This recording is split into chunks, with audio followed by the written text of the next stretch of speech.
방역에 최선을 다하고 있는데 제가 마스크를 지금 벗으려고 합니다.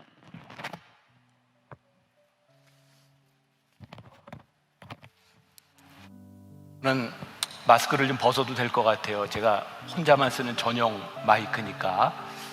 괜찮겠죠? 아이고, 아무도 없는데 물어보네. 네. 제가 여러분들에게 한 가지 글을 좀 읽어드리고 말씀으로 들어가려고 하는데, 이 코로나가 확산됨으로 인해서 모두가 참 힘든 시간을 지나가고 있고, 제가 이 이야기를 좀 해야 될 것 같은데 제가 글로 좀 정리를 했고요. 짧은 글입니다. 그리고 혹시라도 여러분들이 부분 떼어서 생각하지 마시고 이 글을 전체적으로 좀 듣고 여러분들이 잘 판단하고 받아들이셨으면 좋겠습니다. 코로나 확산에 대한 우리 만나교회 입장에 대한 이야기입니다. 한국 사회가 많이 분열되어 있습니다. 이번 코로나 확산에 대한 책임에 대하여도 광화문 참석자들과 같은 시간대 민주노총 시위자들을 대하는 언론의 방식이 편향적이라는 의심의 눈초리를 가지고 있는 것도 사실입니다. 또한 정치적 견해에 따라서는 이번 코로나 확산을 단순한 방역의 문제가 아니라 정치적인 논리로 해석해 누군가를 이용하거나 누군가에게 이용당하는 것은 아닌지 의구심을 가지고 서로를 불신하며 심각한 분열의 양상을 보이고 있습니다. 이런 상황이 한국 교회 공동체 그리고 우리 교회 공동체에서도 일어나고 있는 일입니다. 이러한 상황에 대하여 저는 목회자로서 그리고 만나교회 담임 목사로서 성도들에게 이번 사태를 대하는 교회의 입장을 표명하는 것이 좋겠다는 생각을 했습니다. 지난 7월 만나교회에서는 정부에서 발표한 방역 지침이 교회를 향한 부당한 조치가 아닌가에 대한 입장 표명을 한 일이 있었습니다. 교회에서 발생하는 확진자들에 대하여 책임을 통감하지만 일관성 없는 정부 태도에 대한 부당함을 표현한 것이었습니다. 이제는 좀 다른 양상에 대한 견해를 말해야 할 것 같습니다. 교회가 세상 권력으로부터 핍박이나 피해를 받고 있는 상황이 아니라 오히려 세상이 교회로 인하여 고통을 당하는 상황이 되었으니 말입니다. 이번 코로나 확산에 대한 염려의 중심에는 어느 한 교회의 목사와 교회 그리고 광화문 집회로 이어지는 정치적으로 복잡한 상황들이 얽혀져 있습니다. 오늘 이야기하는 것의 논점은 정치적 견해가 아닌 교회와 신앙인의 태도에 관한 것임을 먼저 명확하게 짚고 넘어가야 할 것 같습니다. 그리고 지금 한국교회가 처한 상황이 외부로부터 오는 아픈 비난인지 혹은 사회와 권력으로부터 받는 핍박인지 아니면 교회에 주어진 자기 성찰의 기회인지를 생각해 보아야 할 것입니다. 대한민국에 살고 있는 기독교인들은 모두 자신의 정치적 견해를 갖거나 표현할 자유와 권리가 있습니다. 오늘 문제를 삼고자 하는 것은 이것을 표현하는 태도에 관한 것입니다. 선교사로 살았던 스탠리 존스 목사의 인도의 길을 걷고 있는 예수라는 책에 보면 이런 글이 나옵니다. 인도에 살고 있는 힌두인들은 기독교적인 삶을 산다는 것을 칭찬으로 여기지만 기독교인이라는 말을 듣는 것은 싫어합니다. 선교적인 삶을 살아가는 데 있어서 복음의 내용이 문제가 아니라 복음을 믿는 사람이 살아가는 방식이 더욱 중요하다는 말입니다. 그런 면에서 우리는 독선적 종교와 참다운 신앙의 차이를 구별할 줄 알아야 합니다. 저는 개인적으로 논란의 중심에 있는 모 목사나 방역 수칙을 무시하는 교회의 목회자들을 만날 기회가 없었습니다. 그러니 그들의 인격이나 삶에 대하여 아는 것이 없습니다. 그러나 지금 이들이 하는 언행에서 진정한 신앙인의 모습이 보이지 않는다는 것입니다. 오히려 자신의 오른만을 부여잡고 있는 독선적 종교인의 모습이 보이는 것은 왜일까요?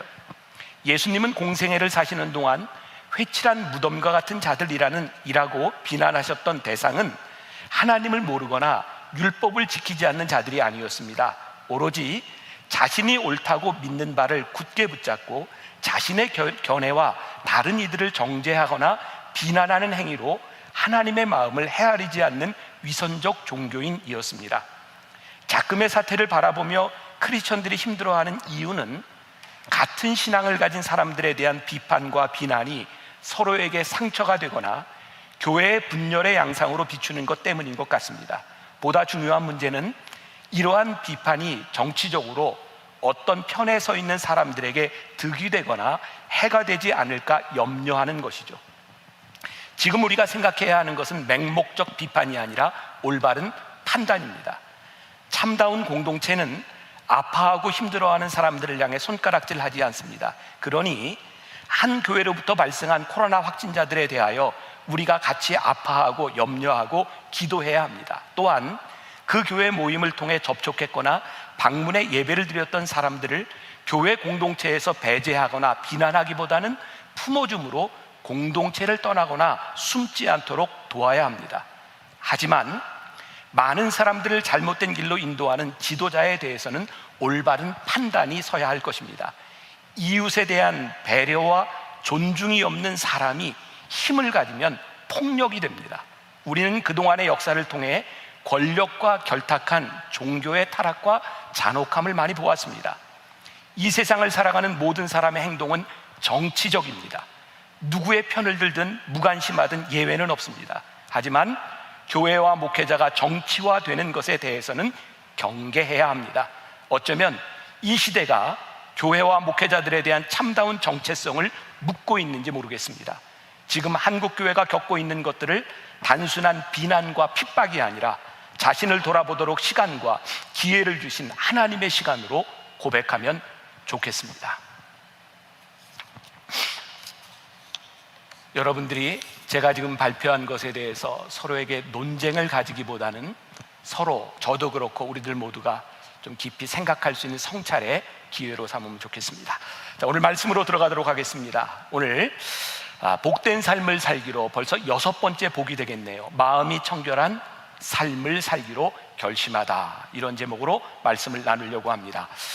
1900년대 초 제가 조금 전에 언급했던 인도에서 선교사로 살았던 스탠리 존스가 쓴 인도의 길을 걷고 있는 예수라는 책에 아주 인상적인 글이 나옵니다.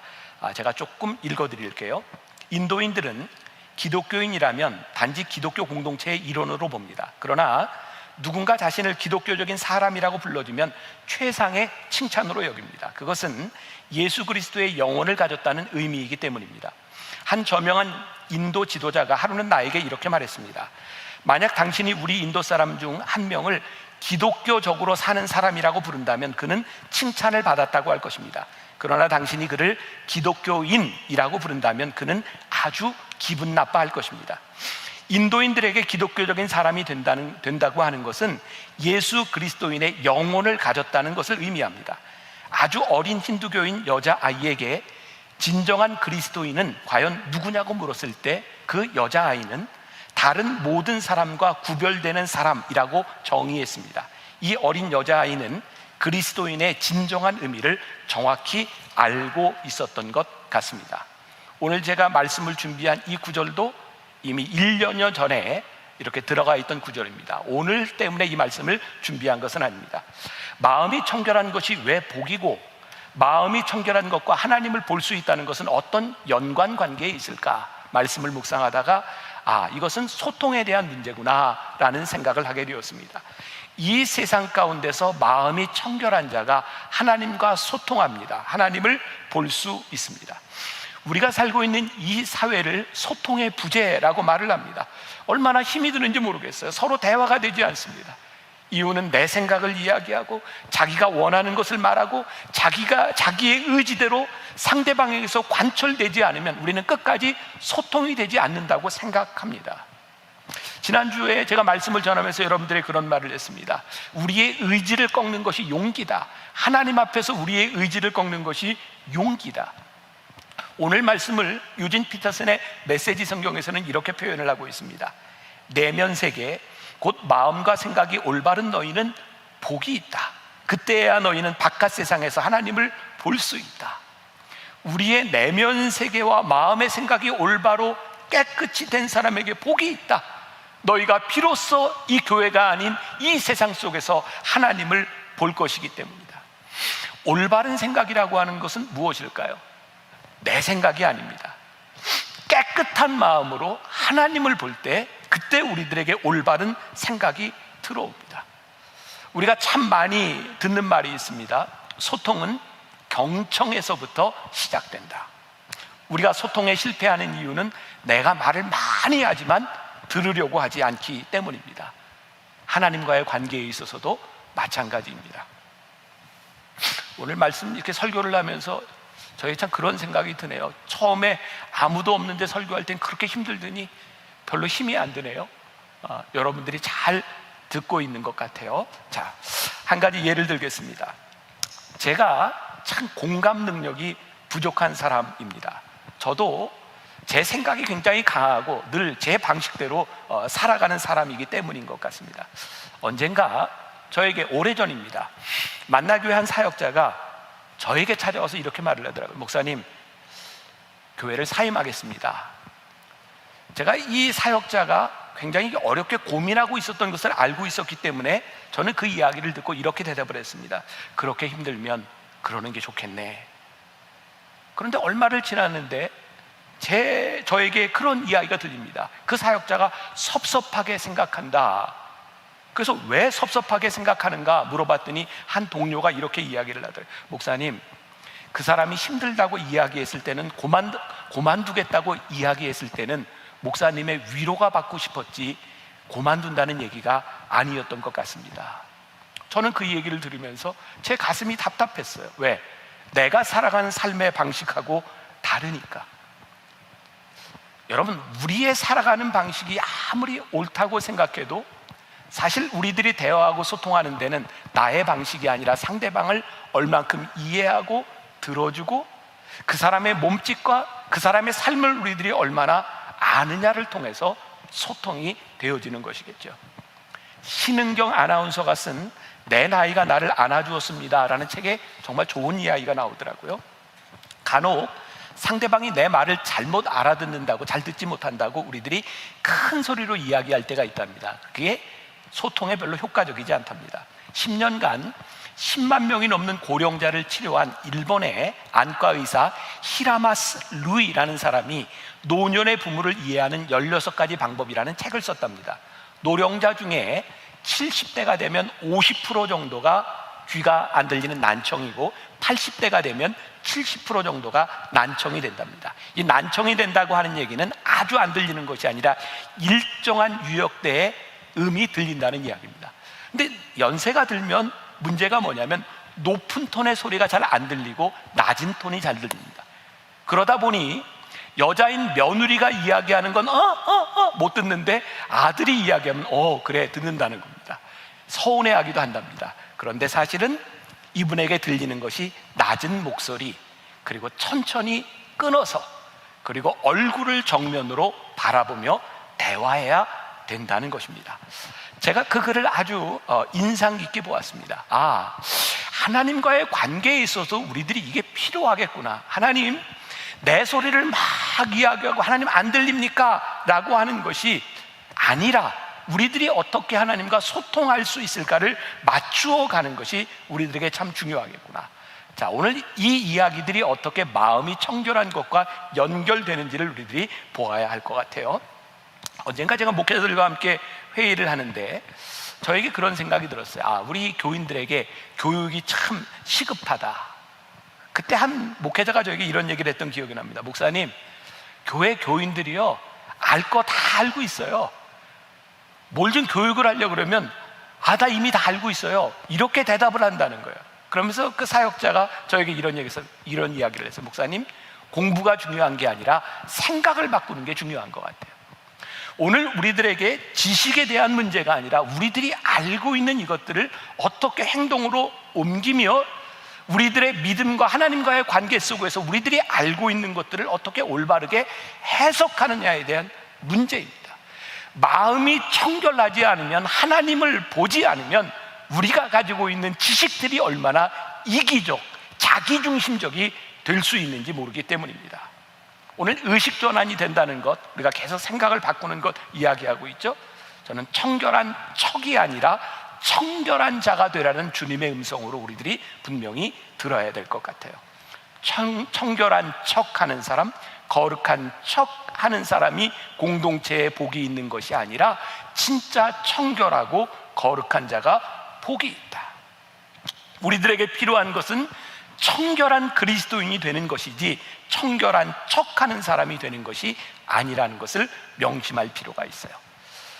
처음에 언급했던 스탠리 존스가 만난 인도인들은 당시 인도에 살고 있는 영국인들을 바라보며 기독교인이라고 동일시했습니다. 왜냐하면 영국에서 온 모든 사람들이 교회를 다녔기 때문입니다. 그런데요, 그 인도인들이 볼 때 그 영국인들이 교회를 다니고 기독교인이라고 생각했는데 그들에 대하여 존중이나 그들에 대한 가치가 없었어요. 왜냐하면 인도에 살고 있었던 대부분의 영국 사람들이 좋아하는 게 술이었답니다. 그리고요, 대부분의 영국 남자들이 인도에 살면서 현지처 하나쯤은 두고 사는 그런 사람들이었다는 거예요. 그들에게 있어서 영국인, 기독교인이라고 하는 것은 그들에게 결코 좋은 이미지가 아니었다는 거죠.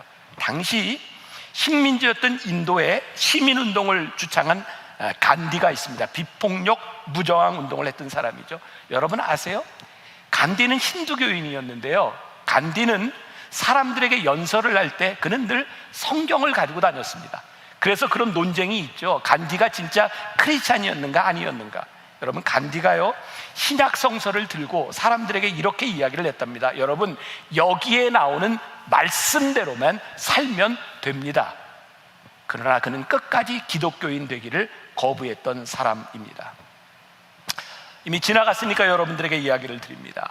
지난주 저희가 예배를 드리기 바로 전에 정말 저에게 깜짝 놀랄 일이 일어났어요. 방역팀에서 역학조사관이 와서 우리 교회 지금 예배를 드릴 수 없다, 그렇게 이야기를 하고 이 교회를 폐쇄해야 된다는 거였어요. 왜냐하면 그 전에 확진자가 한 분 우리 교회 와서 예배를 드렸기 때문에 이거 빨리 방역 조치하고 폐쇄를 해야 된다는 거예요. 예배 시간 30분 전이었습니다. 이 일을 어떡하나.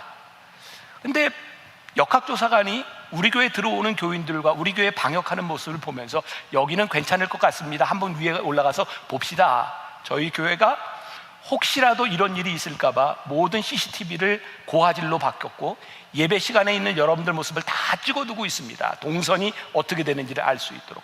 역학조사관이 위에 올라가서 그 모든 것들을 보고 이렇게 이야기를 했습니다. 만나교회는 아무 문제가 없군요. 그리고 제가 깨달은 게 뭐냐면, 저 역학조사관이 우리 교인도 아니고 크리스찬도 아니고 모르겠어요. 근데 그 사람이 우리들에게 적대적이지 않다. 이 사회가 우리들에게 적대적인 것이 아니라 이 사회와 교회 간에 소통이 이루어지지 않고 있다는 생각을 하게 되었어요.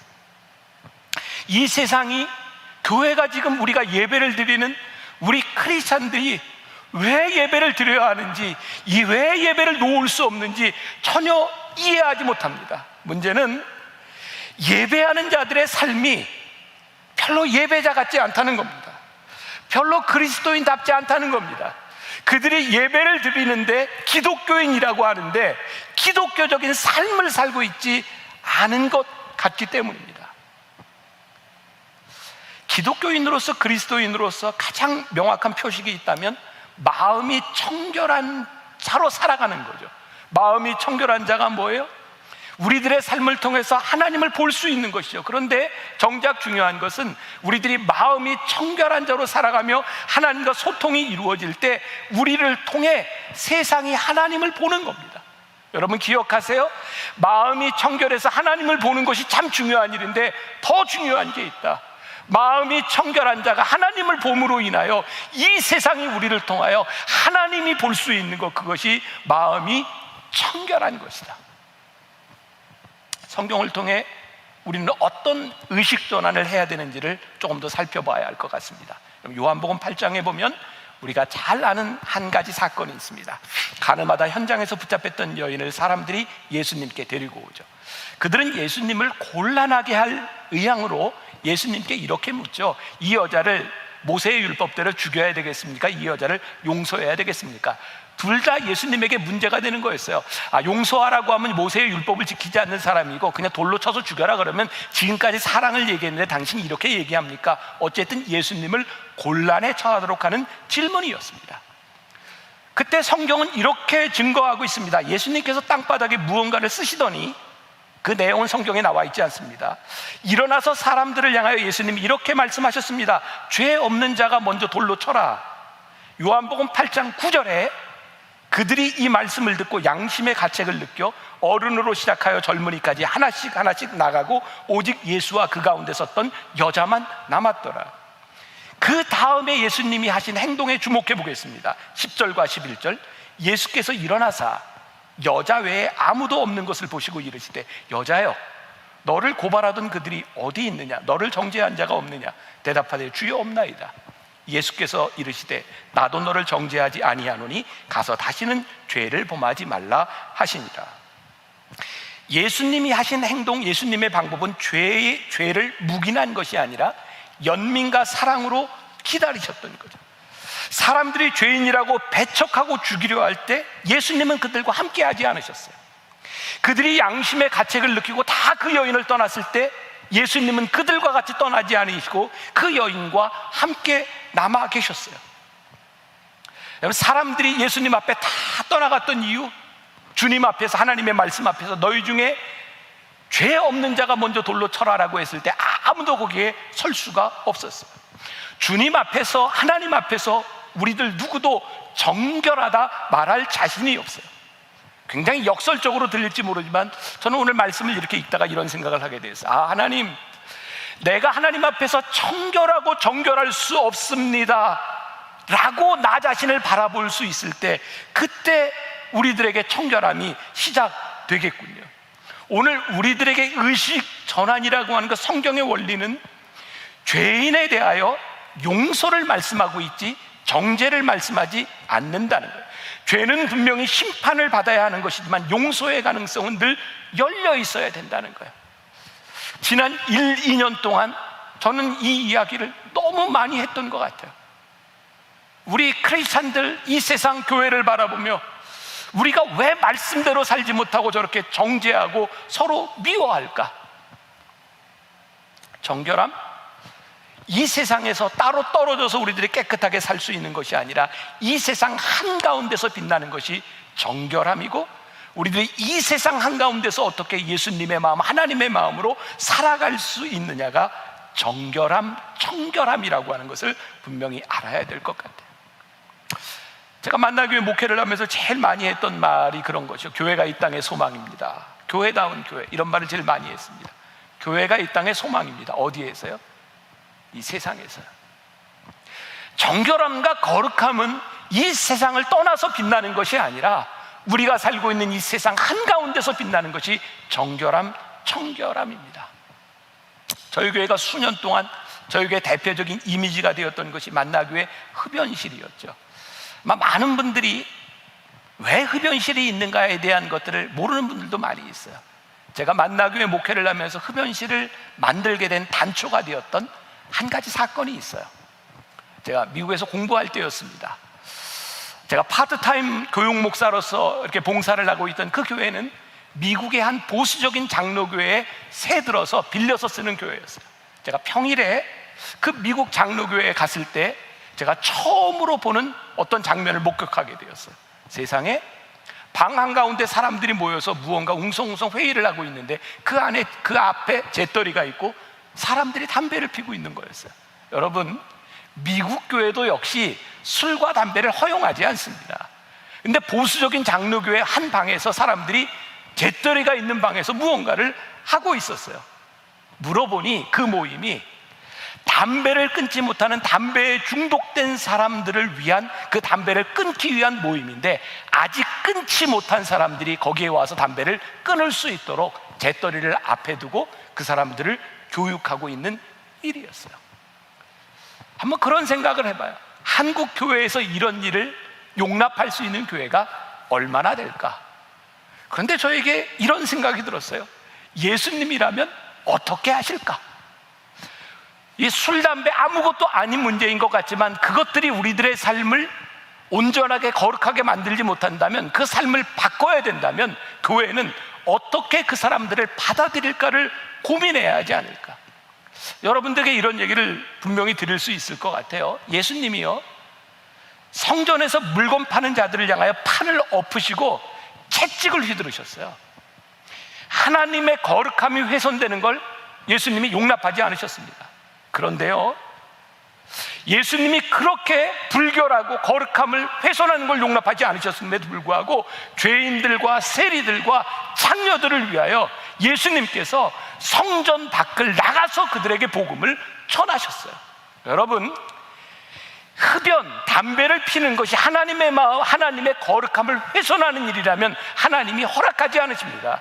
그러나 흡연실이 하나님과 멀어진 사람들과의 관계를 회복하는 아버지의 마음이라면 저는 기꺼이 하나님 아버지의 마음이 거기에 있다고 생각합니다.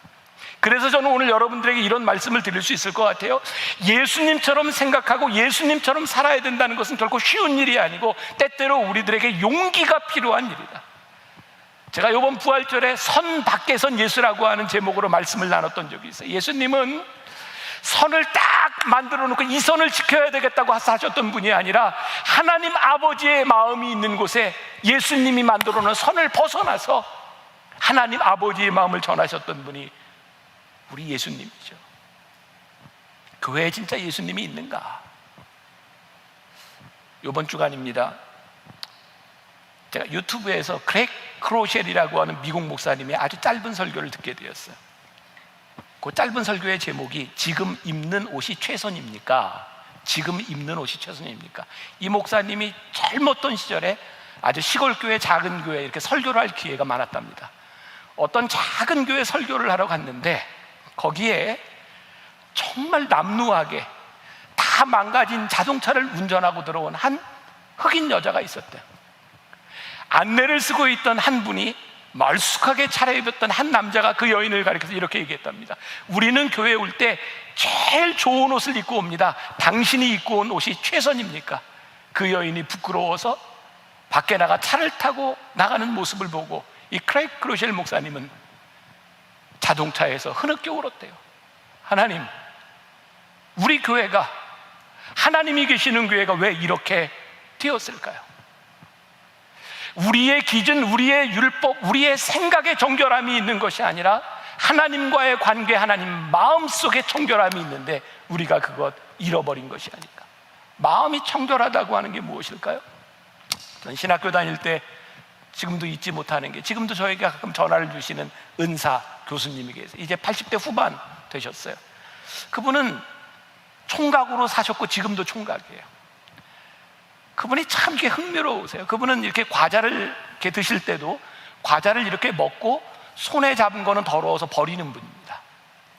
혼자 사시니까 빨래를 하는데 빨래를 하면 손에 뭐가 묻을까봐 절대로 손으로 빨래를 하지 않고 발로 빨래를 하는 분입니다. 굉장히 청결한 분이죠. 전 그런 생각을 해요. 이 청결함이라고 하는 것은 때때로 우리들에게 문명의 척도가 되는 것 같아요. 아마 문명이 발달하면 발달할수록 우리들이 뭔가 문명이라고 생각한다면 우리들이 청결하려고 노력하는 것이 분명합니다. 그런데 여기에서 중요한 것이 있어요. 우리의 삶의 청결함과 마음의 청결함은 같은 것이 아니에요. 그런데 많은 사람들이 우리의 육신과 우리들의 삶의 청결함을 마음의 청결과 동일시한다는 거죠. 당시에 하나님 아버지의 마음, 예수님의 마음을 제일 아프게 했던 사람들, 예수님께서 마태복음 15장 18절에서 20절에서 이렇게 말씀하세요. 같이 봉독합니다. 자, 시작. 입에서 나오는 것들은 마음에서 나오나니 이것이야말로 사람을 더럽게 하느니라. 마음에서 나오는 것은 악한 생각과 살인과 간음과 음란과 도둑질과 거짓 증언과 비방이니 이런 것들이 사람을 더럽게 하는 것이요 씻지 않은 손으로 먹는 것은 사람을 더럽게 하지 못하느니라.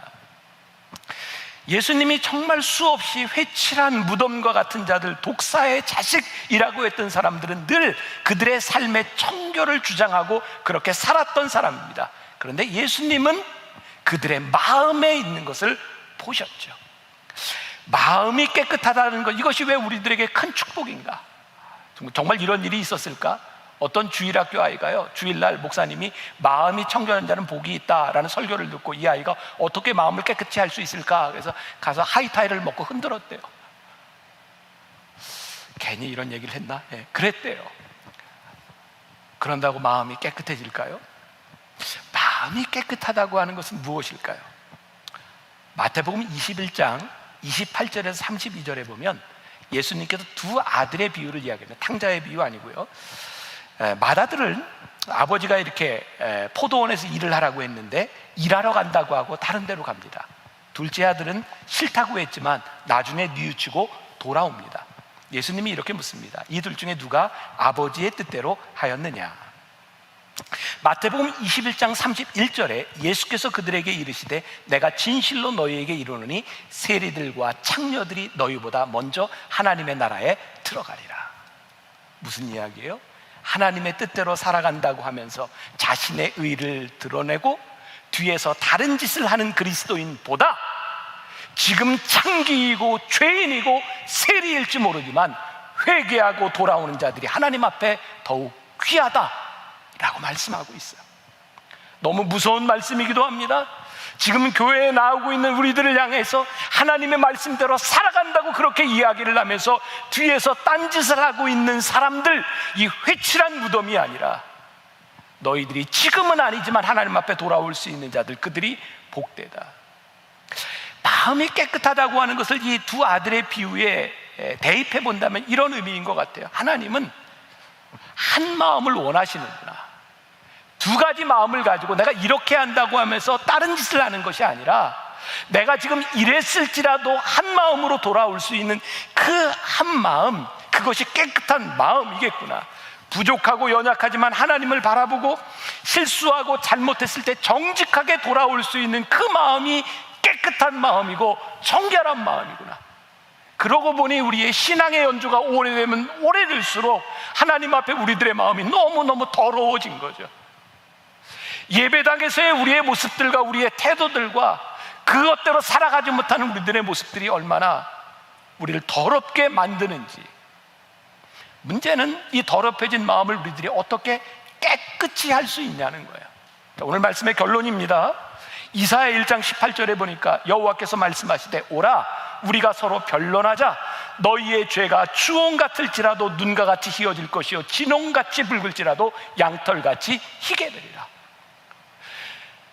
마음이 깨끗한 자, 하나님 앞에 소통하는 자가 되기 위해서 우리들에게 어떤 소망을 주고 계세요? 나오라는 거예요. 너희들이 부족하고 부정직하고 너희들이 더러운 모습 그대로 나오라. 예수 그리스도의 피로 너희를 정결케 하고 너희를 깨끗게 하여 줄 것이다. 문제는 뭐예요? 우리의 마음이 더러워져서 두 마음을 가지고 하나님 앞에 나오지 못한다는 거예요. 오래전에 여러분들에게 물었던 거 기억을 한번 더듬어 보세요. 제가 이런 질문을 한 적이 있어요.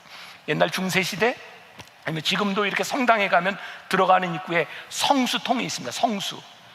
그래서 이렇게 들어가기 전에 몸을 깨끗이 하기 위해서 이렇게 물을 이렇게 뿌리거나 성수가 있어요. 제가 이런 질문을 던진 적이 있죠. 여러분, 혹시 성수통에 파리가 빠지면 파리가 깨끗해질까요? 성수가 더러워질까요? 자, 제가 생각할 시간을 드릴게요. 성수통에 파리가 빠지면 파리가 깨끗해져요? 성수가 더러워져요? 제가 이런 얘기를 했던 적이 있습니다. 성수가 능력이 있으면 파리가 빠져도 깨끗해질 것이고 능력을 잃어버린 성수는 파리 한 마리에도 더러워질 것입니다. 하나님의 거룩하신 임재 앞에 우리들이 나아가면 하나님께서 우리를 깨끗게 하신다고 하는 것은 하나님의 약속이요 하나님의 능력입니다. 우리가 하나님 앞에 정직한 마음으로 나아가는 것, 그것이 우리의 마음을 깨끗게 할 수 있는 방법. 마음이 청결한 자가 하나님을 보는 것이 왜 우리들에게 축복일까요? 여러분, 우리가 보든 보지 않든 하나님은 어디에나 계세요. 신학적인 말로 무소부재하신 하나님이죠. 그런데요, 어디에나 계신 하나님이 어디에서나 우리 눈에 보이지 않아요. 어디에나 계신 하나님이 우리의 눈에 보일 때 그것이 왜 축복인가? 하나님의 무소부재하심이 우리들에게 추상적이 아니라 하나님이 우리들 눈에 보이기 시작할 때 그 하나님의 역사가 우리들 가운데서 실제적으로 역사하기 때문이죠.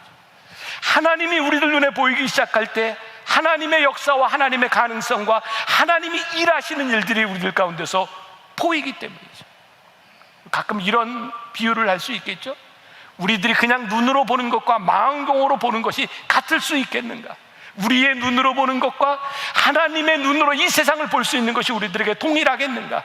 하나님을 보는 것이 왜 축복이요? 하나님이 보이니 우리의 눈으로 보는 인생이 아니라 하나님이 역사하시는 인생이 우리들 눈에 보이는 거죠.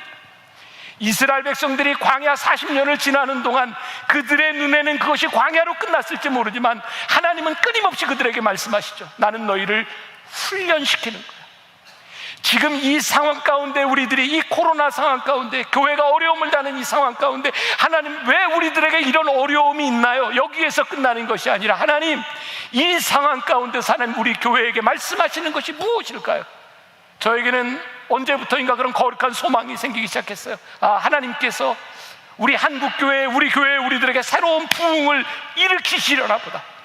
우리를 밑바닥까지 데리고 내려가셔서 하나님이 우리를 새롭게 세우시려나 보다. 하나님의 눈으로 보기 시작하는 거죠. 몇 주 전 MMP 목사님들, 지금 아마 설교 듣고 있는 MMP 목사님들이 많이 있을 거예요. 같이 이렇게 이야기를 나누고 목회 이야기를 나누는데 한 목사님이 저에게 이런 질문을 던졌어요. 목사님, 혹시 목사님은 너무 힘들어서 하나님 저를 그만 데려가 주세요 라고 생각했던 적이 없으신가요? 그 말을 듣는데 저 목사님이 그렇게 힘들었나 보다. 하나님, 이제 그만 나를 데려가 주세요 할 만큼 힘들었나 보다. 그 짧은 순간 저를 돌아봤어요. 아무리 생각해도 제가 힘들고 어렵고 고통스러울 때 하나님 이제 그만 저를 데려가세요, 저는 그렇게 말한 적이 없었던 것 같아요. 전 진짜 힘들고 어렵고 고통스러운 순간에 이런 기도를 했던 기억이 있어요. 하나님, 이 길을 잘 가도록 도와주세요. 내 인생이 내 눈으로 보는 것이 아니라 하나님이 인도하신 내 인생의 방향이 보이니 하나님 나를 데려가세요가 아니라 하나님 이 길을 잘 가게 해주세요. 그런 기도를 했던 제 모습이 떠올랐어요. 하나님을 보는 인생 진짜 복된 인생이구나. 하나님이 보이는 인생 복된 인생이구나. 하나님이 보이도록 살아가는 인생이 참 복된 인생, 그것이 축복이구나. 오늘 말씀을 듣는 여러분들에게 이 하나님의 축복이, 마음이 청결한 자가 하나님을 볼 것이며 이 축복이 여러분들에게 믿음으로 고백되고 복이 되기를 주님의 이름으로 간절히 축원합니다.